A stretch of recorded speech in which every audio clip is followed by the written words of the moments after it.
Kerendahan seseorang diketahui melalui dua hal, banyak berbicara tentang hal-hal yang tidak berguna, dan bercerita padahal tidak ditanya.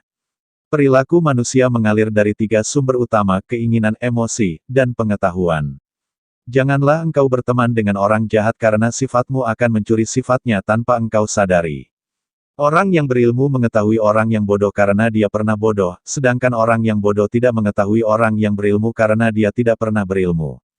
Seorang pahlawan lahir di antara ratusan orang bijak ditemukan di antara ribuan, tapi sesuatu yang dicapai mungkin tidak ditemukan bahkan di antara 100.000 orang.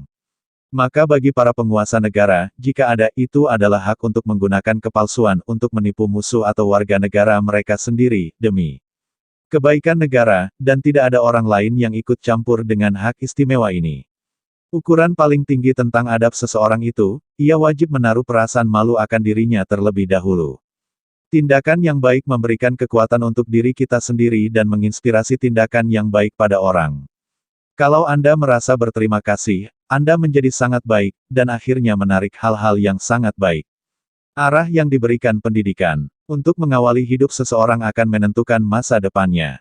Orang yang ingin bergembira harus menyukai kelelahan akibat bekerja. Orang bijak berbicara karena mereka mempunyai sesuatu untuk dikatakan, orang bodoh berbicara karena mereka ingin mengatakan sesuatu.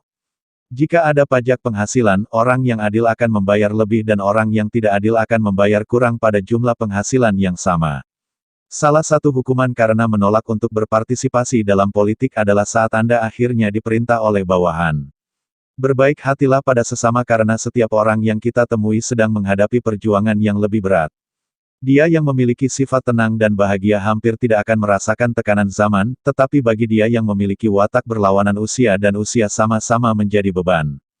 Melatih anak untuk belajar dengan kekerasan atau kekerasan, tetapi arahkan mereka ke sana dengan apa yang menghibur pikiran mereka, sehingga Anda mungkin bisa menemukan dengan lebih akurat kecenderungan aneh dari masing-masing kejeniusan. Tapi katakan, dokter ini siapa? Anda hanya berbicara, dia penghasil uang, pencari nafkah dari biaya, atau penyembuh orang sakit.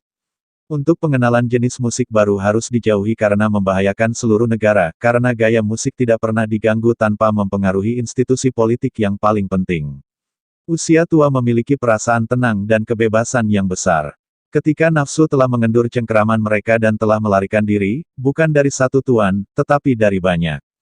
Jika Anda harus melanggar hukum, lakukanlah untuk merampas kekuasaan yang korup. Untuk kasus-kasus lain pelajarilah lebih dulu. Berbuat tidak adil lebih memalukan daripada menderita ketidakadilan.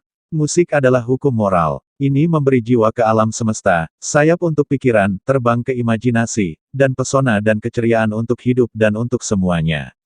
Kebaikan menyatukan orang-orang yang mencintainya meskipun mereka dalam keadaan saling memarahi dan membenci.